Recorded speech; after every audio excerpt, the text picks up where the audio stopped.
Kamusta na kayo? Hola, hola, everyone. 1 2 1 2 1 2. There we go. Yo, Ladies yo. and gentlemen, for the number 100 episode of Mexipino podcast, we got the one, the only, J. Cruz. Thank you guys, man. Yo, Mexipino podcast. This is awesome. You guys have a dope setup, man. I love this. man. I love this for you guys. Thanks. Like I aspire to have something like this one day. Like this is very dope. Yeah, it's taken a while. It definitely was not like this a month ago. Was this like pandemic or was this like? Well, I was doing like artist interviews like since 2016. For sure, yeah, remember. I had some of this. So after when Jackie wanted to do Mexipino podcast for the first time, which was like 2 years ago? 3 years ago? Yeah, 2021, December 2021. For sure. It was kind of a easy transition because I had, some of these things already. For sure, yeah. But the cameras are fucking expensive. The cameras look expensive. The equipment looks great. The setup looks great. You're controlling the camera angles as you conduct this podcast. Yes. God bless you guys, man. This is awesome.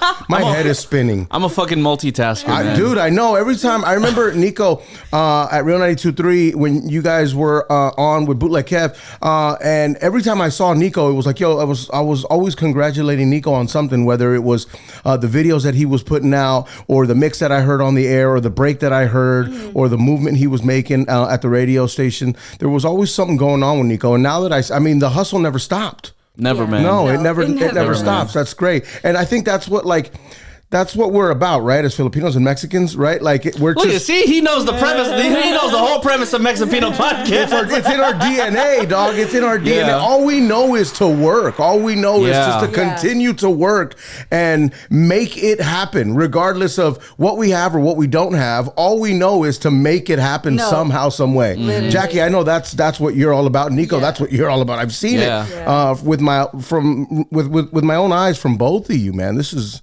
very cool. Thanks. I feel like you said, like we're always constantly like working, that sometimes I forget to enjoy the moment though. Man, you're looking at it, man. It's like you look up and you're like, oh, like I've done this and that.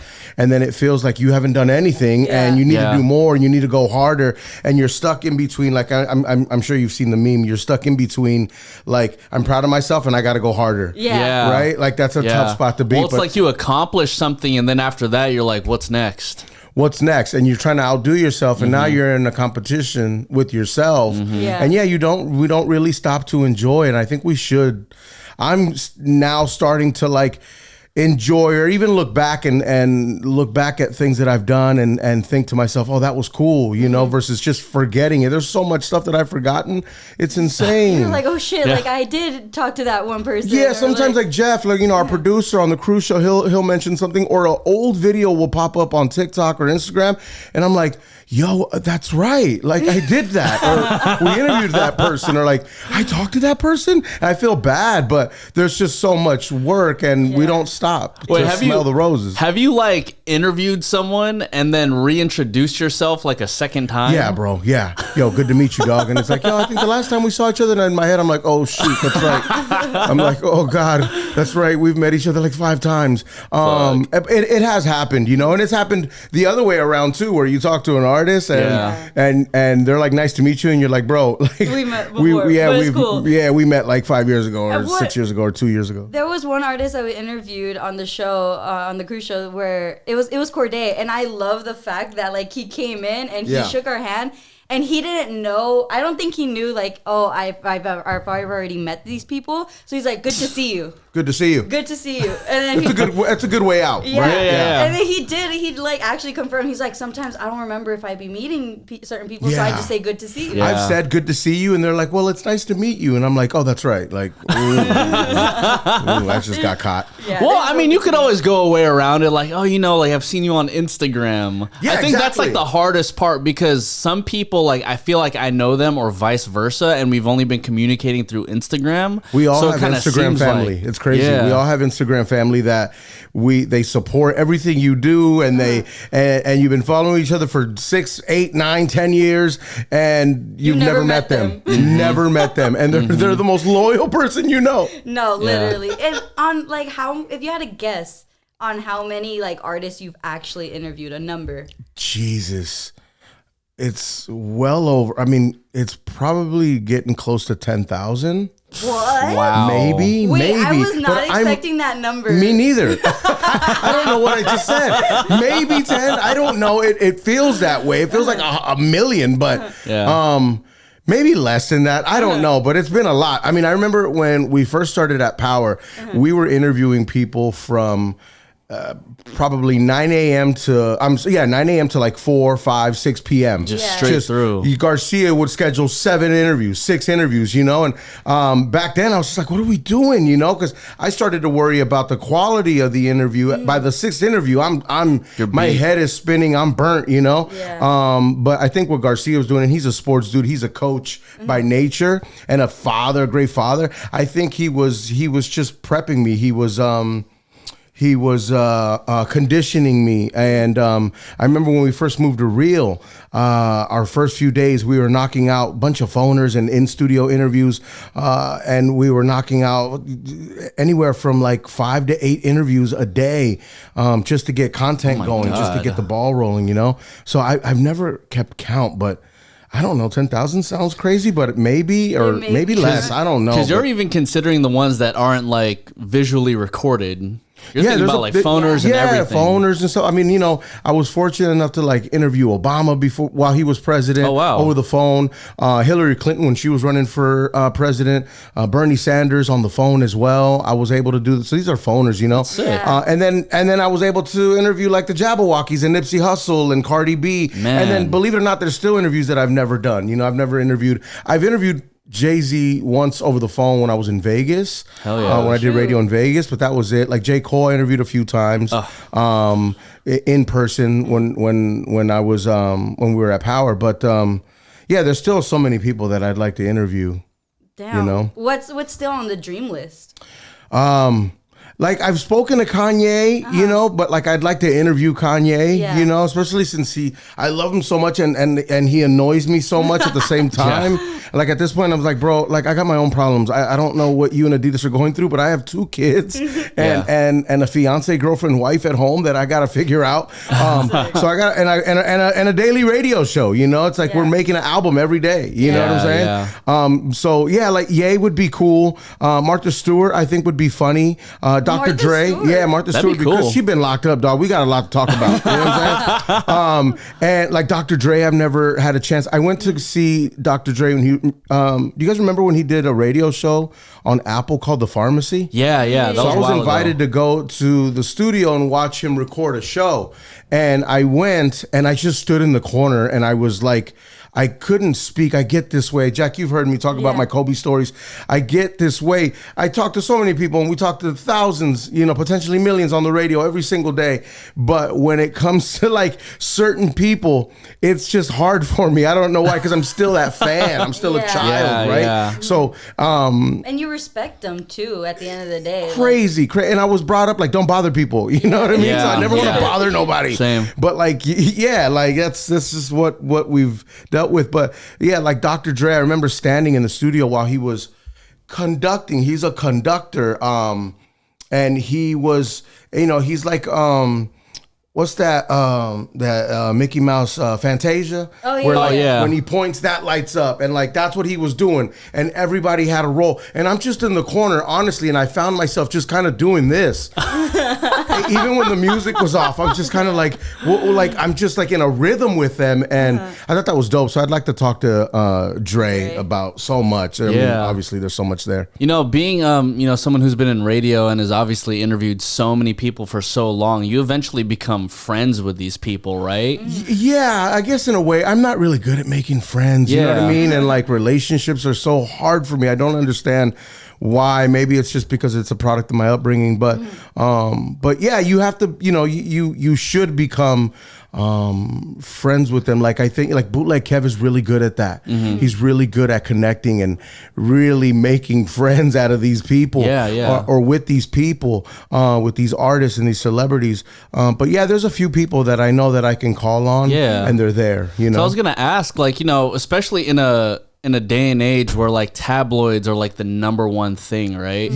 How do you maneuver between like, okay, like this is a professional relationship / friend that I'm working with versus like, I know this is what's hot and in the tabloids, and how do I like balance that? Yeah, there's been moments where we had Cardi B on once, right, when we were doing mornings, and in the middle of that, she was going through it with Nicki, and she was also going through it with someone from Love and Hip Hop, and she was also pregnant at the time. Damn. Bro, so like there's a lot going on, and she was dropping her album, the Privacy album, and in the middle of the interview, I'm getting notes from interns, and Jeff's looking at me, and like I'm looking at my phone, and I see that it's erupting online, like on Twitter and on Instagram, like whatever beef she's got going, it's erupting. And in that moment, I have to make a decision, right? Do I bring it up? And do I have a responsibility to bring it up? Do I chase that clout, I guess, right?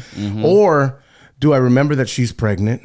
Right? Do I remember that I want a longer relationship with Cardi, and I want her to come back, and I want her to feel like our show is a safe space, and so I decided not to go there, and I left that where it was on social media in the moment. Like there's been interviews where where we've had them at the Cruz show and stuff's happening, and I'm like, I got to bring this up now, because this is going to pop later and we'll be in the middle of it, But when it comes to like, like Cardi was pregnant and I didn't want to do that to her, and she was already stressing out, and I can see her tearing up a little bit because of what she's reading. And I was just like, man, I can't do it.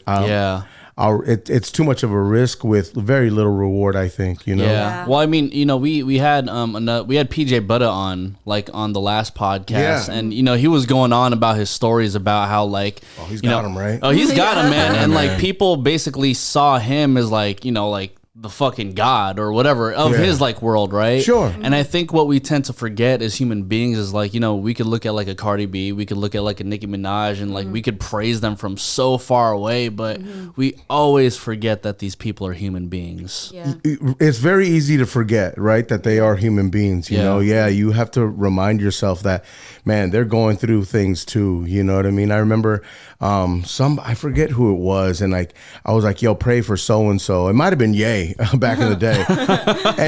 and someone, I remember someone going like, yo, bro, like, why are you asking for prayers for the rich? I'm like, yo, just because they're rich doesn't mean they don't have issues and they don't need a prayer. You know what I'm saying? Like, we should aspire to be that rich, but like if anything, their issues are deeper, bro. Like more money, more problems. Amen. Dog. Like their issues are issues that would probably break us. Yeah. Or could break us. You feel me? Or they've just had such a much bigger, like you said, they just have much bigger problems with it. It's bigger problems. Yeah, they have bigger lives, I guess, right? Yeah. But yeah, we got to remember that they're human beings at the end of the day, Some people, you're like, nah, I don't care. I know they're humans. I don't care, dog. Yeah. I'm going to ask about this because... Well, also, too, because sometimes, like, you have, like, those celebrities or those artists or whoever it may be that, like, are just for that type of stuff. Yeah. They're like, I want to make the headlines. I want to do this. I want to say something so absurd that it's going to catch fire. Yeah, yeah. I mean, you think of like Blueface, right? Ask him anything, dog, because it doesn't matter. Yeah, he's a human being,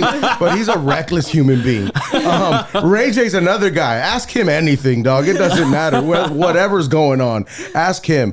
And so forth. There are a few artists where you just have to be real, and it is what it is. Because you're right, Jack. That's who they are, and that's like the message they bring. Yeah. Right? That's been fucking insane. I mean, you literally, like Nico said, you've been in the game for how long now? God, I think it's like 26 years. Jesus. In radio. That's older than Jackie. Yo, for real, dog. That's crazy. For real. Yeah, my career is older than Jackie. I have a pillow, dog. We talk about this all the time. I have a 16-year-old pillow at home. I'm not letting that go, bro. I'm not letting it go. I'm not going to lie. I have how old am I now? I'm 30. I have about like a 15, 16-year-old pillow that I just gave to Benny. Really? Yeah. See? It's from the Philippines. See, bro, it's from the land, dog. Like, you can't get rid of that. Mine was from Macy's, but still. Like, that's my pillow, The dog. other land. Yeah, the other land, exactly. And it's a grimy-ass pillow, but that's my pillow, dog. I'm fucking sick. Oh, my God. So after, 26 years in radio, what's the biggest, like, number one lesson that you've learned, would you say? Man, the lesson that I've learned is don't take anything personal. You know, I used to take so much personal, and I used to overthink everything, and I still overthink. I mean, we're all guilty of that, right? But I literally used to overthink every single detail, and I used to take everything personal. If a guest canceled, I took it personal. I don't know why, because it's not really because it wasn't because of me. Yeah. But there were certain things in motion throughout my career that I don't know, led me that way, I guess. But at the end of the day, I blame myself, you know, and I used to take things very personal, and it's not necessarily always about you, you know. Yeah. It really isn't. Although we'd like for it to be at times. But yeah, sometimes it's just not necessarily something you can control. And that's another thing. You can't control everything, you know? Yeah. I used to want to control everything around me and everyone around me. And I would hear certain people say stuff in radio, and I'd be like, I would instantly be turned off by them and probably wouldn't talk to them ever again, because they weren't at a mental level that I thought I was. God forbid, if anyone is on my mental level. But you know, if I heard someone say no in radio, I would instantly judge them. Like, why would you say no? Because I grew up saying yes to everything, and yes got me everywhere and everything that I needed and wanted. But that's not everyone is you. You know what I'm saying? Not everyone is you. I think that's the biggest like lesson that I've learned too, and I'm still trying to figure out. And like with myself, like this is literally only in July. It's about to be only my second year on air. That's you know? crazy. Yeah, And that's crazy. Feels like she's been on forever, bro. And and you also have a delivery like you've been on forever. You know what I mean? And it's just it's in your DNA. You know, like what you do, Nico. It's in your DNA. What you do, Jack. It's in your DNA. Like we're born with something. Yeah. Right. No, and like I think going into like radio and I think like the first time I met Nico and like our first date, I told him like, yeah, this is what I want to do. This is what I'm gonna like. This is what I'm going to do. And when it finally came down to it, and I told him I'm gonna be on air, he was just kind of preparing me like, you can't control everything. Don't take things too personal. Even now, like still, it's like, hey, like just remember what everyone else got to say about you doesn't fucking matter. It's literally just. Man, I had to learn that. You know, when I took over big, when we were at Power, I got ate up hard by social media, by everyone. Everyone had a problem, no matter what race. Everybody was on me hard, and they had a lot of questions, and the routine was disrupted, and I get it. My routine was disrupted too, dog. But you're just like, bro, I can't say no to this money right here. I can't say no to the gig. Like that's a gig that like I dreamed about when I was 10, dog. And I remember telling my parents I was gonna take over once Big Boy left. You know, when I was a kid. You know, wow, manifested, huh? I said that, and I believed it, and I saw it, and I tasted it, bro, and I felt it. Before anyone else Super pause. could. Yeah, pause. But yeah, it was something that I honestly believed, and it was something that I had to make happen. But you know, nobody saw the years behind that. Yeah. Everyone just saw the change and felt the change, and they were pretty angry about it. They were just like, "Who's this random dude coming in? Who is this dude? Who do you think you are?"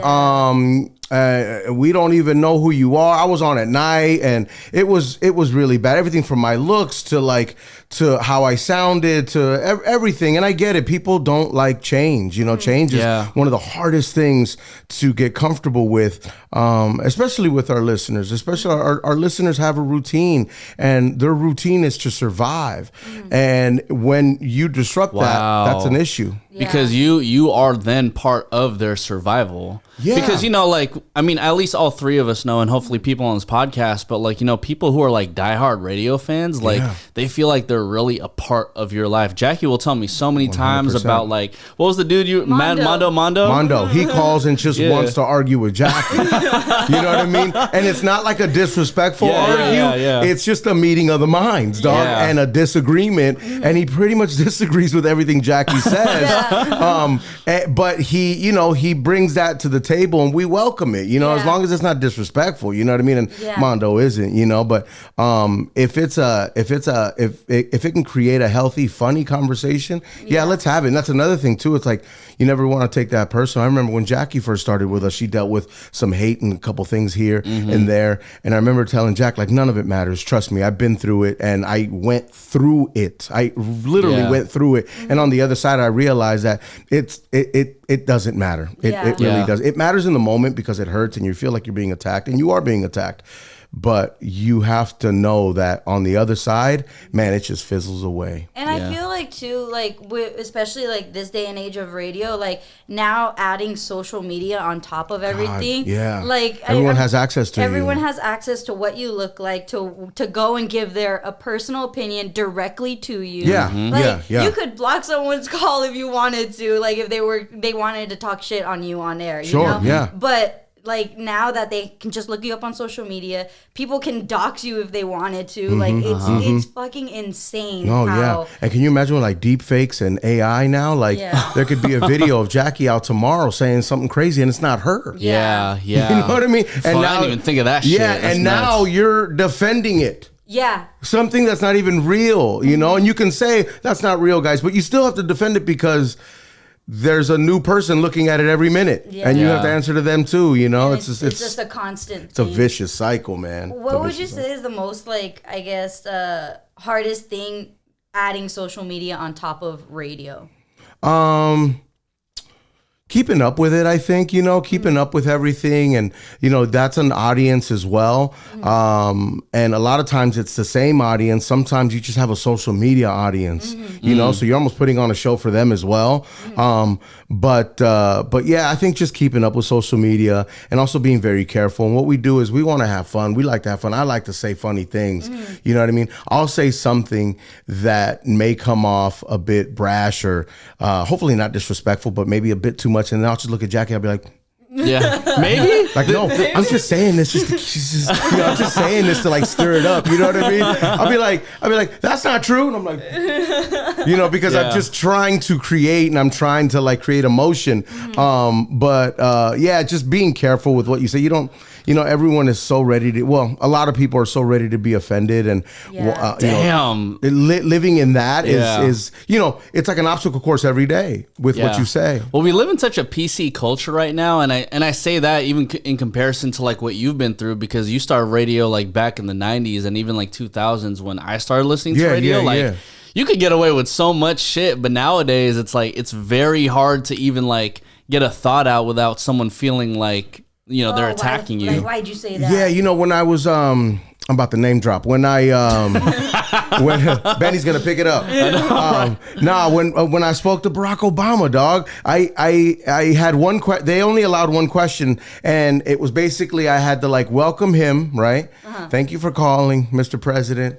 And then I had to kind of like walk him into his agenda, and they emailed us the agenda. He had an agenda that he wanted to talk about, and it was the Nevada vote. So we had to like let him do that, right? So it wasn't like an interview. You have to let him be the president. For that, you gotta let him be the president, dog, and you gotta respect that. And they're like, you have one question at the end, right? And I'm like, oh my God, what's my one question to the president of the United States of America, dog? Like one question, that's foul, dog. Like, come on. And then I'm thinking, do I do a two-parter? You know what I mean? Do I do that? Like, kind of snake my way around it? Yeah. And then I'm like, I'm just going to go with my original question. I was, and I said, Mr. President, does Michelle Obama call you Mr. President in the bedroom? Right? Bro. So imagine asking that now. People would be like, you're an idiot. You're stupid. That's a stupid question. And it is a stupid question. But it was it's my brand. Like, I wanted to be funny, and I wanted to kind of take him out of the element for a little bit. And put his guard down. Put the guard down, and he's the president. He should be able to do that, right? And I asked him, I said, does Michelle call you Mr. President in the bedroom? And he goes, oh, no, but she does call me other things. I said, good enough for me, Mr. President. Good enough for me. Yes, sir. You know, and that was it. But like, can you imagine that now? People would probably eat me alive for that. Yeah, they probably want you to ask a more political question. It's just like, well, that's not what it is. You were the president of the United States of America, and you couldn't ask about gas prices or groceries or an exit plan, or you couldn't talk about Hamas or Israel, or right? Like, I'm like, the thing is, he gets those questions every single day. Yeah, dog. Like, I'm not gonna go there. You know what I mean? I'm not on CNN. I'm this DJ, the on-air personality named Jay Cruz, with half a brain. You know what I mean? So like, I'm going for what I know. You know? Yeah. Speaking of like, you know, your on-air personality named Jay Cruz. Oh, I thought you were gonna say, speaking of half a brain. No. Speaking of half a brain, do you remember? No, speaking of like Jay Cruz, the name Jay Cruz. How many names did you go through until? Man, so like when I first started doing like mock radio shows in my bedroom, I was J Rock, right? And then from J Rock, I was J Rock, and then I used to call the Baker Boys all the time, and they used to put me on the air. And there was a DJ, I think he's in the Beat Junkies, named J Rock. Yeah. He like yelled at me on the air. And he's like, "That's my name," and I was like, punked the shit out of me, dog. And you were a kid. I was like 16 years old, dog, and I was just like, okay, I'm gonna change my name. And then there's J Rock the rapper. So there's plenty of J Rock the rapper. Yeah, go check him, dog. He's from Watts, dog. Good luck. But yeah, so like it was J Rock, and then it was J Noise for a very long time, for years and over 10 years. Some people still call you that. Some people call me, like I'll call certain people and they're like, Noise, you know what I mean? Or they'll be like, yo, bro, it still says Noise when you call me. I'm like, I'm on the phone on the caller ID, which is fine. That's all good. But from when I got to LA, the program director was like, yeah, Noise just sounds like a rock name. Like, maybe it's time. And I'm always up for change. I like change, you know, because it was hard. It's hard for me. So like, I like to challenge yourself. I like to, 100%. Excuse me. I like to challenge myself, and I like to meet it like face to face. So we were going through names, and it was like J Lopez, J Diaz, J Cruz, and I have a Latino sounding name, but that name was already taken. So you know, and it's a stage name. It's Hollywood. It's radio. It's media. So I always knew that these were just nicknames or stage names, you know. But I didn't you didn't feel like any like sort of way because it was kind of like leaning Latino? I did. Well, I wanted to keep it as Noise, right? Yeah. And I remember pretty much the job was, if you want it, you have to change your name. If not, like, I don't think this is for you. Wow. And it pretty much came to that. And I remember Garcia, who was our current producer, called me, and like for like 2 days, I was like dodging their calls because I didn't want to like talk about the name change. And I remember Garcia was just like, bro, like, we got to do it. Like, bro, pull the trigger now, bro, because I'm getting told that I got to convince you, and da-da-da. And we settled on Cruz. And I remember Big Boy was like, yo, bro, like, do you want to be J Noise out of a gig? Because I had lost my job in Vegas because I came to audition for LA. And Big was like, yo, do you want to be J Noise without a job, or J Cruz from Power? And I was like, yeah, I guess you're right. That was perspective, dog. And I was just like, I guess you're right. And I was telling Jeff, I was like, I took a deep breath, and I was just like, because at first I thought it was kind of corny, and I was like, I don't like J Cruz, man. But I'm like, I know me, and I can turn that around. I can make it sound, I can say it enough to myself where it just sounds comfortable, and I'll make everyone else comfortable with it. Yeah. And I'm like, and I remember thinking like, I haven't gotten started yet, but my name is going to be like the secondary thing. What I'll be known for is what I'm going to do, not for my name, you know? So I embraced it so much that I want to legally add Cruz to my name, and I gave Cruz to my son as well. It's his middle name, my oldest. Oh, that's so sick. It's on paper now. You know what I mean? So like, if I'm gonna commit to it, I'm committing to it, dog. Yeah. You know what I mean? The government's getting involved. That's how much I'm getting. It's on papers now. Yeah, dog. That's how much I'm committed, dog. And like I've told this to Nico, and I've told this to past guests too, where like I feel like I kind of fucked up. Why? Because I put my full government out there. I've like literally, I'm like, it's very brave. It is brave. And it's like, but like, ever since I started, like, you know, like hosting in front of a camera or anything like that, it was 2017. And so since the very beginning, it's always like, I want people to know that it's me. Like, I'm Jackie. I'm Yeah, Jackie Ramirez. right. And I'm going to make a name for this name For that sure. my parents gave me. I think in your space, it makes sense, though. It makes sense. I've seen other broadcasters use their name. I've seen other women in broadcasting use their name. And I think it's fitting. Number one, I don't think you're going to put yourself in any situation where that's going to be a problem. Although sometimes you may not want to go down that direction, but there's some crazy people out there. You know what I mean? That will find out everything about you because your name is out there, right? But yeah, I mean, I don't see any I don't see you in any kind of danger because of your name, but it is brave to like go out there and use your full name. Yeah. Like it's like fuck, like it's really out there. No, for real. That's crazy. Yeah, like it could have easily been easily been Jackie Diaz or like just to kind of switch it up or use your middle name and your last name or reverse it or she was considering that though. I think she was considering Jackie Danielle. What were you thinking? Yeah, I was because my middle name's Danielle and I've always wanted to like Jackie Danielle works too. Yeah, and so like I've always wanted, even growing up, I think in middle school, I tried getting people instead of to call me Jackie to call me Danny. I've always wanted to go by Danny for some reason. Right. And I was just like, I tried so hard to get and I even told Nico when we first started dating, I was like, yeah, at some point when I was like a teenager, I said, when I turn 18, I'm gonna make Danielle my first name. Okay. I want to make that my first legal name.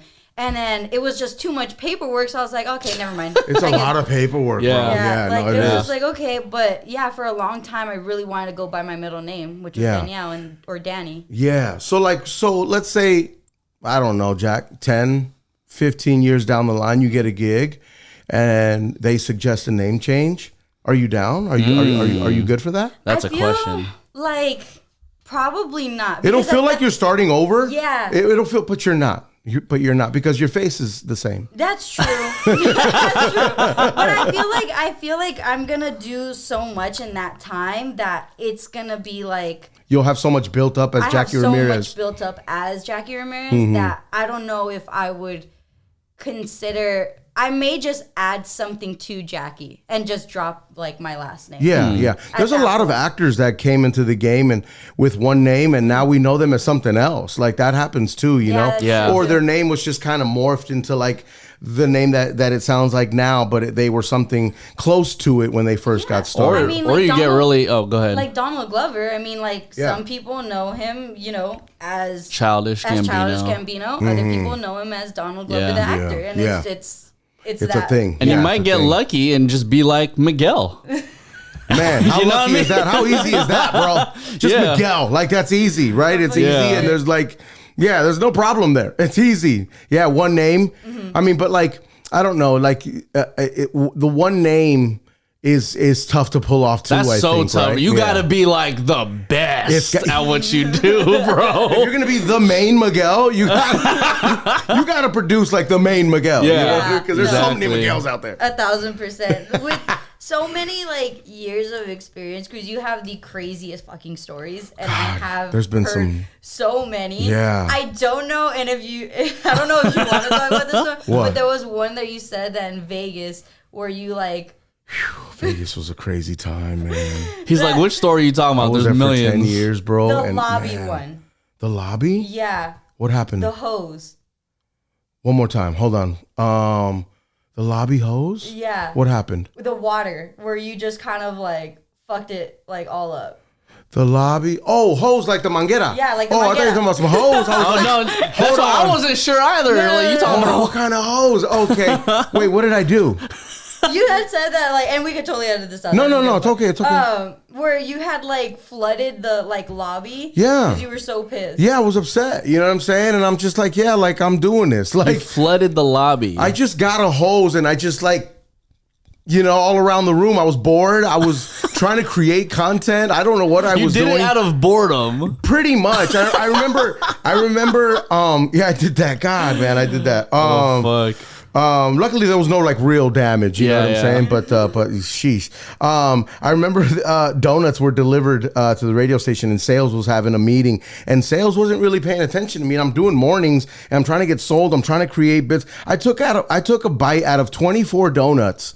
One bite out of 24 donuts. I closed the box and I put it right back. So when they came out of their meeting and they opened up the box, it was boxes of donuts with bites all on them. Oh, you're a bad boy. I'm a bad boy. I remember I got everyone's paycheck and I opened it up and I put them on the door open so everyone can see what everyone's making. And I remember putting like McDonald's applications in everybody's boxes. Yeah, just crazy stuff. I remember I sent my guy Enchilada Eddie, right? Enchilada Eddie. Yeah, he's 400 pounds. Enchilada Eddie, my That's guy, a great man. Name. Yeah, great name, right? Yeah. So he like told me like, he's like, hey, can I come with you? I was hosting a club. He's like, he's always wanted to host a club or whatever, right? Mm-hmm. So like I remember live, I sent him to the Subway sandwiches next door, and I'm on the phone with him, and we're live on the air, and I'm like, yo, just act like you're hosting the club right now at Subway. Everybody hands up, right? And he did that, and they thought he was robbing the place. So people are now screaming. The cops are on their way. The Subway locks the doors. And because he's going, everybody, hands up. That's where he messed up. He messed up when he said, everybody, hands up. Because now everybody thinks, what do you think? You're getting robbed. Yeah, it's not a club setting. We're in a Subway sandwich. God. And then I'm like, no, Eddie, you have to like put a smile on your face and act hype. And he's like, hands up. Put your hands up. Put your hands up. I'm like, that sounds worse. And you hear this lady screaming. There was a pregnant lady who almost went into labor because she got so scared. God, the cops came. He was detained. And we got in trouble, man. You know what I'm saying? And it was all bad. There was two more instances. So and then the other time, I remember. And this is all in Vegas. All in Vegas, yeah. I went on the air, April Fools. And this is why I don't play April Fools jokes no more. I remember I read this fake facts that we got from the school board, and we made it sound so serious. It was crazy. I don't know how we did it, but we managed to make it sound so real and so authentic and scary. And we basically said the schools in Nevada, there will be a tuition. The public schools will be treated as private when it comes to tuition. So there's parents out there that really believed that and freaked out. And there was a school that got threatened by a parent to do some damage at the school if that happens. The superintendent called me, yelled my head off, like just ripped me apart. And I was just apologizing. The news was outside of the radio station. My program director at the time wouldn't allow me to talk to the news because they were like, dude, you're gonna mess this up even more. Look what you've done. Like, shut up, right? Like, yo, keep your mouth shut. No one's gonna see you or talk to you. Go back to the corner and be quiet. And I'm just like, let me talk to him and apologize. They were like, hell no, you're gonna make this worse. And probably I would have, Yeah. But yeah, that was a problem, and it was on the news, and there was a police report, and I had to be investigated. They talked to me, and I had to go to the police station, and yeah, and it just went over everyone's head that it was April 1st. Yeah, and I said it was April Fool's joke. And I'm like, you don't play like that. And then same thing, we sent Enchilada Eddie. We did this thing called Relationship Repo, where we would send Eddie to go pick up the stuff that your ex has of yours. Oh, that's so good. So like, we needed to pick up some rims. We needed to pick up like a PlayStation and like some medication. So like Eddie knocks on the door and we're live on the air, and you would think I would record it, right? No, we're gonna do this live. So he knocks on the door, the guy opens, and Eddie's trying to tell him what he's there for, and he's like stumbling all over the place because the guy apparently was very scary. The guy puts his shotgun in Enchilada Eddie's face. Eddie shits himself, literally. And I was written up and fined for that at the radio station for doing that. We put Eddie's life in danger, and it was live on the air. How long were you at this station? I was there for over 10 years, and fined $8,000 in those 10 years. Yeah. Oh my God. So pretty much $1,000 a year, right? Like there was a few years where I was lucky, but the first 2 years you're like, I'm just gonna be quiet, and then wreak havoc the next 8. You know why, man? Because they hired me to do overnights, and I did overnights, and that was okay. I was willing to do overnights. It's Vegas, right?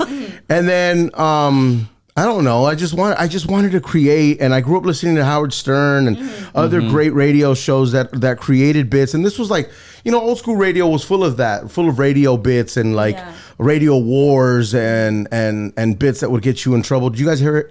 Did you guys hear about the hold your Wii for a Wii? That person died. So remember when the Wiis were a big thing? Right. So they did a contest. This station, I think in Sacramento. I may be wrong. And they made people drink water, and you had to hold your pee. You couldn't pee, and the person who holds their pee the longest wins a Wii. So this person held it on so long they died.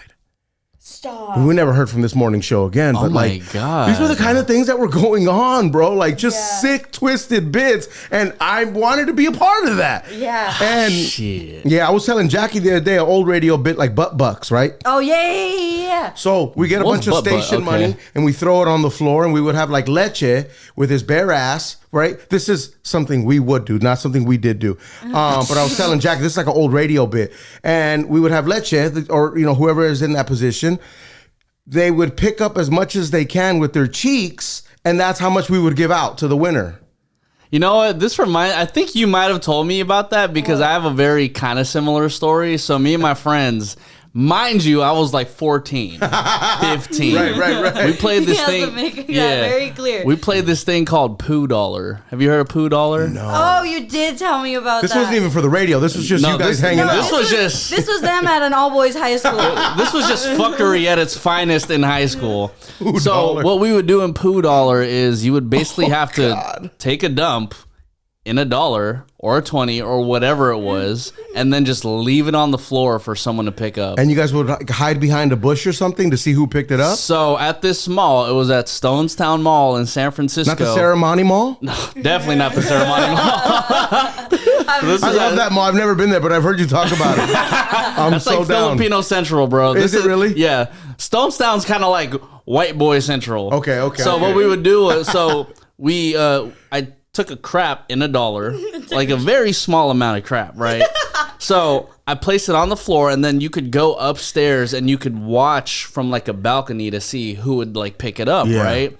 So first person tried to pick it up, and then they immediately opened it up and said like, nah, this ain't it, right? Yeah. And then next thing you know, maybe like a minute later, I see this, it was a little girl. It was like a 5 or 6 year old, bro. And it's like happening in slow motion. Yes. Slow motion. She just picks it up. She said, Mom, I found $1. And she put it directly in her pocket. And I said, Now she's got poo pocket. yes. No, She you had guys poo were pocket. gross. Were you at least filming this? No, we were just watching it for our entertainment. Bro, it was like freaking the Nokia phones. We couldn't film anything. Yeah, this was just for your entertainment. Yes. Poo Dollar's amazing. I want to do that at iHeart, like in the hallway, just to see who picks it up. Or just put like a chocolate in there because then HR is gonna do something about it. Oh yeah, that's right. yeah, HR, yeah. that's right. We're going to HR. somehow crack Honestly, your we DNA. should- HR's the worst thing that happened to radio. HR's the worst thing happened to radio. I'm sick. So Oh, when fuck. you mentioned like radio wars and all that shit, Yeah. do you think that now it's just like what the fuck is the point? As far as what, like radio wars? No, like a part of me still, like, I still want that smoke. You know what I'm saying? I brought him up earlier. Bootleg Kev was also really good at radio wars. I remember hearing about the stuff that he did in Phoenix while it was happening, and he was doing some wild stuff. And I was sending people out, like Enchilada Eddie and certain people like to do some crazy stuff as well. Sometimes like the radio wars would go too far, and they would want to fight like at events, and it's like, yo, bro, chill the fuck out, bro. Yeah. But a part of me is still like, I still have that, I still have that. I'm just a radio guy. And I believe that some of it's necessary, and it depends on the market. Like in New York, it's different. Radio wars are different. They're saying people's names, and it's crazy, dog. Yeah. Like out here, it's not that play, which I'm thankful for, because all that stuff is just, it's a lot of unnecessary stress. But sometimes I'm like, whatever. Yeah. Like, what's the point? And then in some instances, I'm like, nah, dog. Like, nah, bro. Shit needs to be said.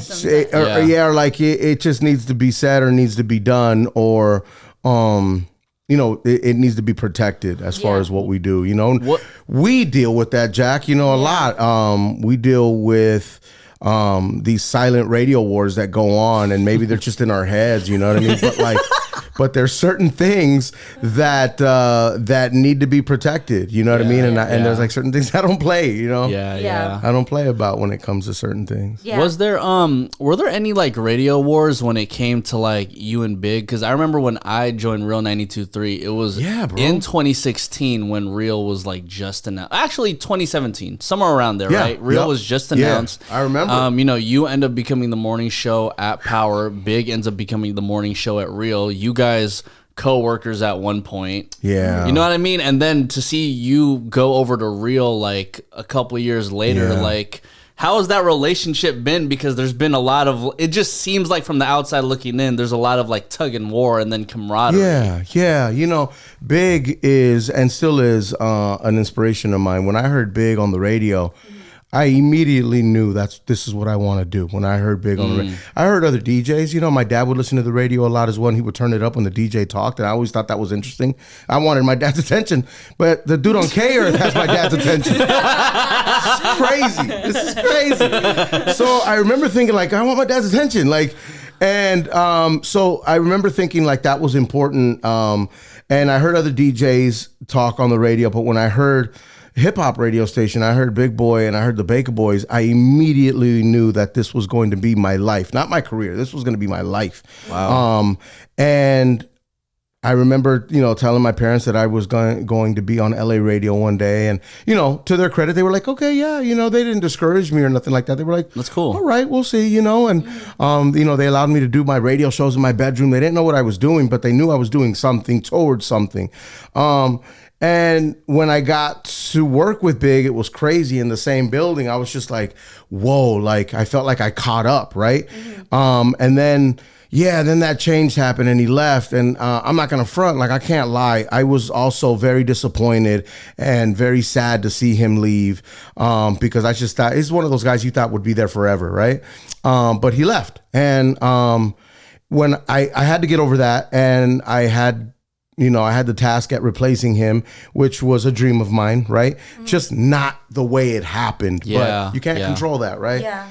So me being the competitive person I am, I admittedly created that radio war between him and I. It was honestly one-sided, dog. He's a legend, and I have no business going up against someone like Big Boy.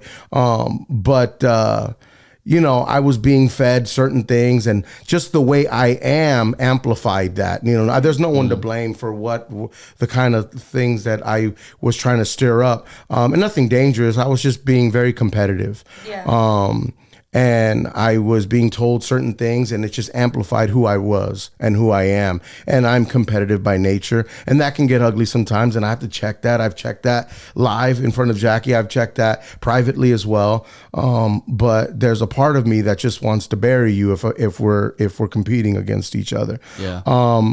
And I don't want you to have a job, and I don't want you to eat off this. And I think I'm better. And, you know, and I've had to confront that. Because I have children now too, you know, and I have people like Jackie who are just getting into the game that I can't necessarily tarnish. You know, Leche is a good shield for that. When I say shield, like, you know, when I throw that out, he's kind of like, okay, primo, like, no, bro, like, I'm not really like that. And he kind of puts it into a different perspective. Yeah. And he puts it in a perspective like, all right, maybe it's not that serious, right? But in my head or in my heart, it is. But yeah, there was like this energy that I was creating between Big and I that I regret now. But you know, there's still a part of me that is still a competitor in this game, and I don't think I'll ever lose that. I think that's my edge. Well, I think that goes back to like the Filipino and Mexican shit, right? Like we want to be the best at like whatever we do. No, Filipinos are competitive, dog. You know what I mean? They're competitive, but they're also very humble, which is dangerous because you're like, all right, he seems harmless, but no, this dude is not harmless. Yeah. You know what I'm saying? We're the silent killers, man.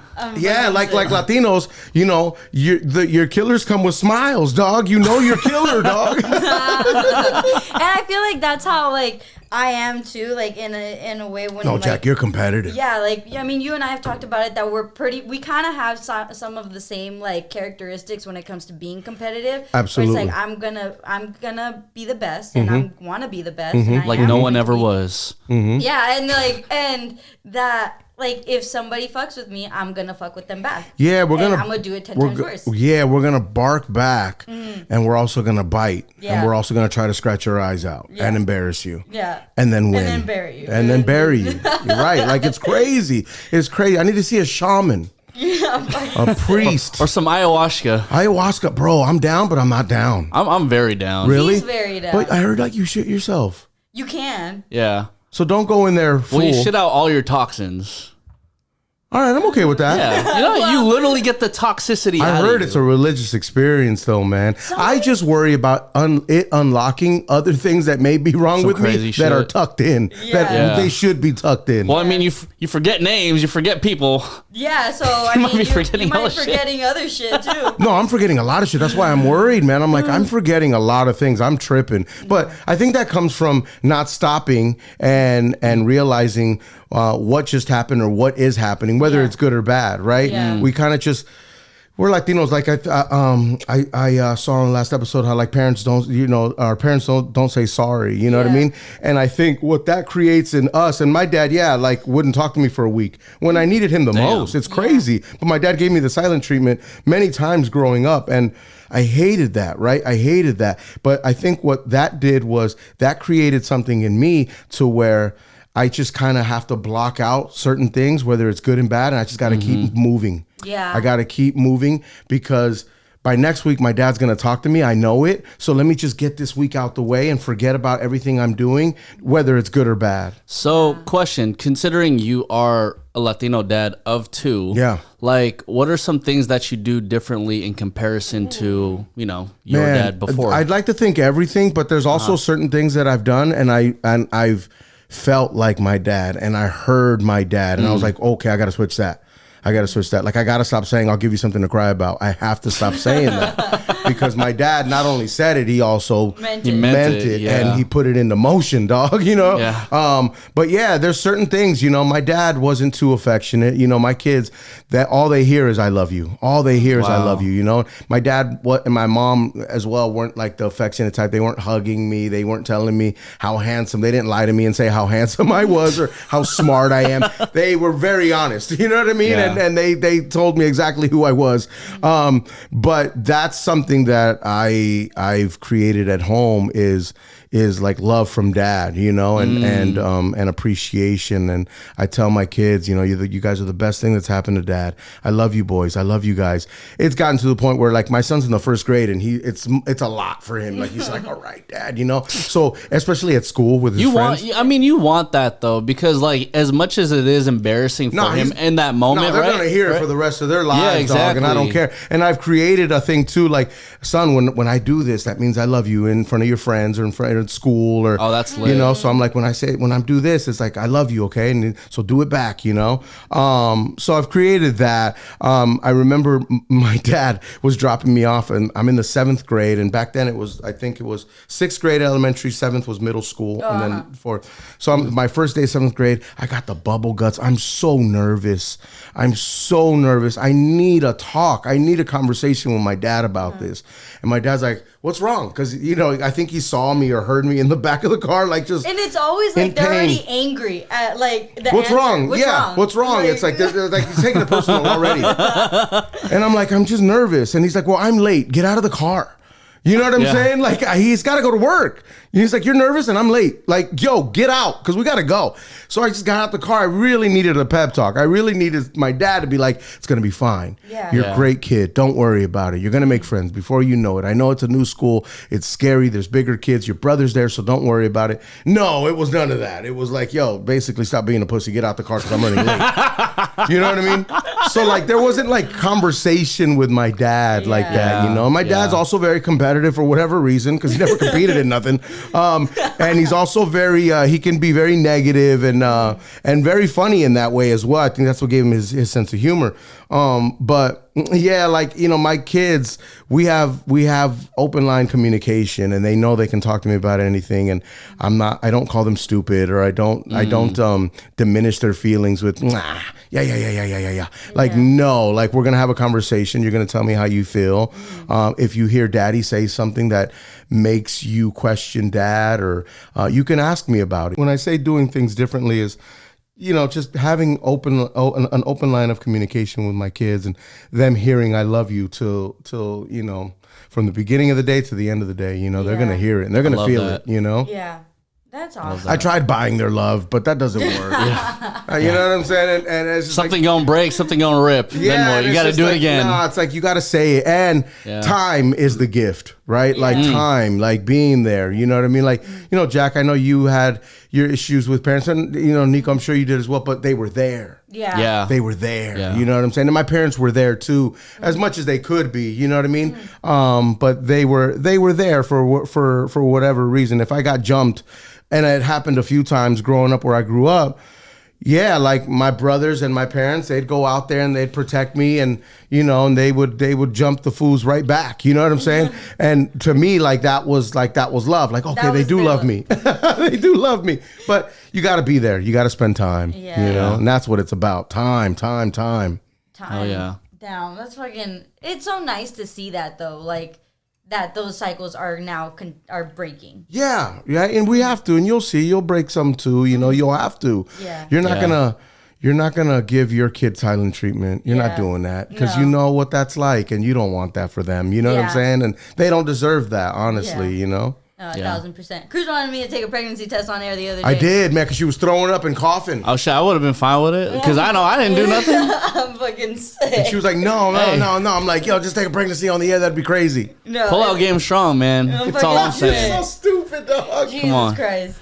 Well, ladies and gentlemen, episode 100 of Mexipino Pocket. No, I would much rather that happen. Look, I tell Jackie some of my favorite like podcasts and interviews when I don't have to say shit. So I'm like, cool. I just switch the fucking button and I'm good. No, it's great to have like guests on, right? Even you know when we do the Cruz show, like we always know like, oh, they were a good guest, bro, because you ask them something and they just go on forever. Yeah, and it's not like a boring. We've had those too where they just go on and on and on.